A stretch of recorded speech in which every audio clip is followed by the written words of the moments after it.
इस्लामाबाद के सस्ते बाजारों में ज़िला इंतज़ामिया की जानिब से चीनी 172 रुपये फ़ी किलो में दस्तयाब है। दूसरी जानिब आम मार्केटों में चीनी गायब होने से शहरियों को मुश्किलात का सामना करना पड़ रहा है। मज़ीद तफसील जानते हैं डॉन न्यूज़ की नुमाइंदा रुखसाना खान से। रुखसाना, बताइएगा क्या कहना है शहरियों का?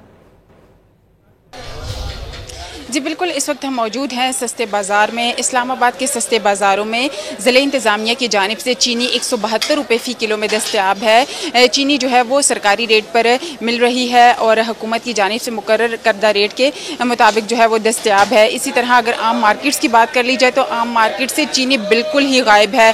अगर कहीं पर चीनी दस्तयाब भी है तो वहाँ पर चीनी का रेट जो है वो 190 से 200 रुपये फ़ी किलो में है। इसी तरह शहरी जो है वो आम मार्केट से महंगे दामों चीनी खरीदने पर मजबूर हैं, लेकिन ज़िला इंतज़ामिया की जानिब से सस्ते बाज़ारों में जो है वो सरकारी रेट पर चीनी दस्तयाब है और आम मार्केट्स में जो है वो चीनी महंगी फ़रोख्त की जा रही है और हुकूमत की जानिब से मुकर्रर करदा रेट पर भी अमल दरामद नहीं किया जा रहा। और शहरी जो है वो एक जानिब तो चीनी ख़रीदने से महरूम है, दूसरी जानिब जो है वो महंगे दामों ख़रीदने पर मजबूर हैं। और जब हमने शहरियों से बात की तो उनका भी यही कहना था कि आम मार्केट्स में तो चीनी मिल ही नहीं रही, हर घर की ज़रूरत है, हर घर में इस्तेमाल की जाती है और हुकूमत से मुतालबा भी कर रहे हैं कि चीनी जो है वो चीनी की दस्तयाबी यकीनी बनाया जाए, साथ ही साथ हुकूमत की जानिब से मुकर्रर करदा रेट पर भी अमल दरामद किया जाए। जी।